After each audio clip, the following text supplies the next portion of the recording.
Why does the United States support Israel? Well, there's a history, and a very interesting one. It actually goes back a long time. One thing to remember is that Christian Zionism is a very powerful force, which goes back long before Jewish Zionism. In England, particularly, Christian Zionism was a powerful force among British elites.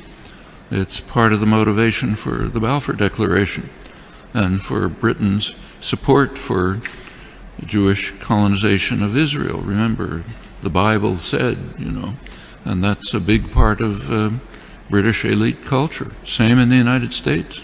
Woodrow Wilson was a devout Christian who read the Bible every day. So did Harry Truman. In the Roosevelt administration, one of the leading officials, Harold Ickes, once described the return of the Jews to Palestine as the greatest event in history. It's realizing the lesson of the Bible. These are deeply religious countries in which the biblical commands, so-called, are taken quite literally. Also, this is just part of colonization. This is the last phase of European colonization.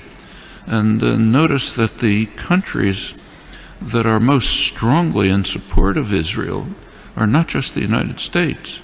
It's the United States, Australia, and Canada, the offshoots of England, Anglosphere sometimes called, unusual forms of imperialism.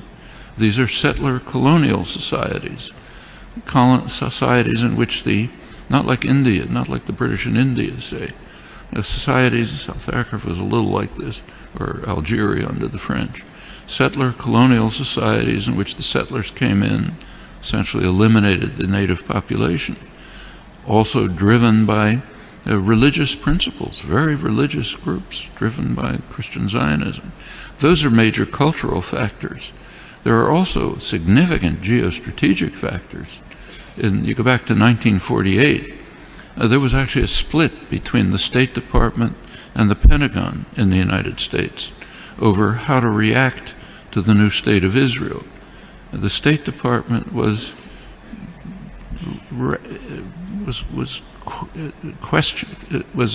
not committed strongly to Israeli conquests, the establishment of the state, and was concerned about the refugees.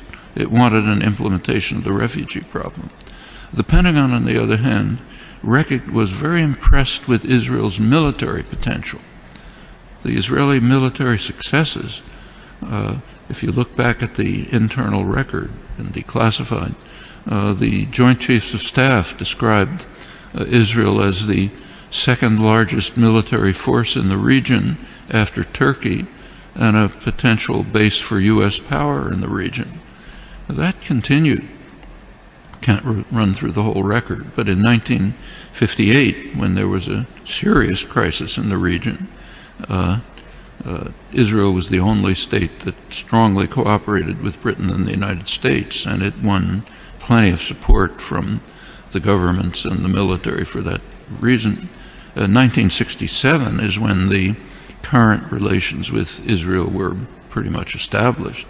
Israel performed a major service to the United States by destroying a secular Arab nationalism, a major enemy of the United States, and supporting radical Islam, which the U.S. supported. And it continues right until the present.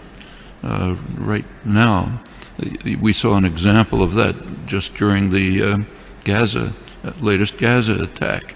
You recall that at one point, Israel began to run out of munitions during the assault, despite the fact that it's armed to the teeth. The United States provided Israel with additional munitions through the Pentagon. And notice where they were taken from. These were U.S. munitions pre-positioned in Israel for eventual use by U.S. forces. One of many signs of how Israel is regarded as essentially a military offshoot of the United States.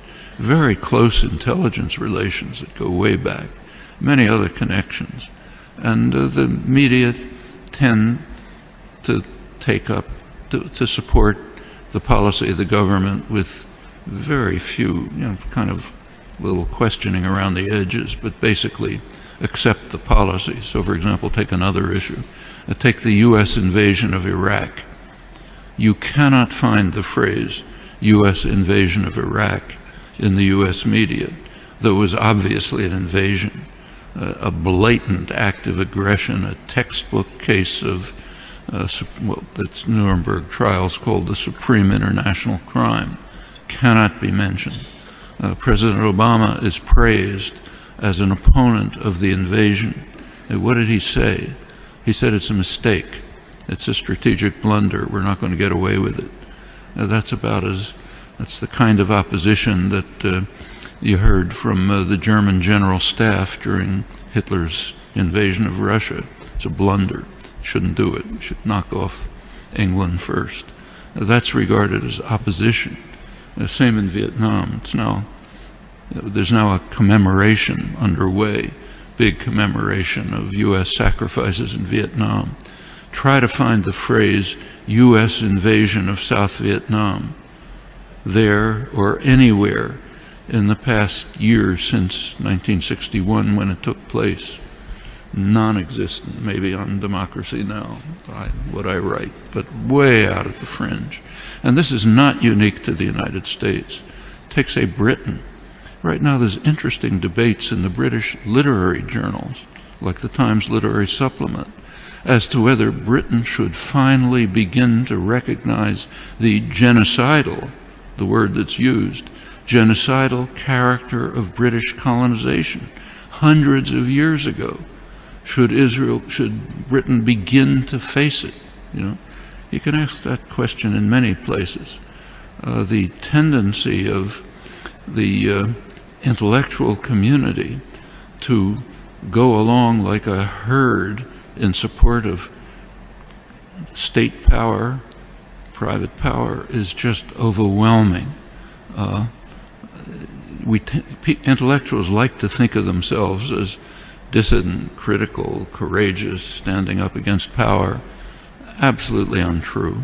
You look at the historical record, that's a small fringe, and they're usually punished. The mainstream tends to be what was once called a herd of independent minds, marching in support of state power. Nothing new here. Unfortunate, you have to fight against it, not new.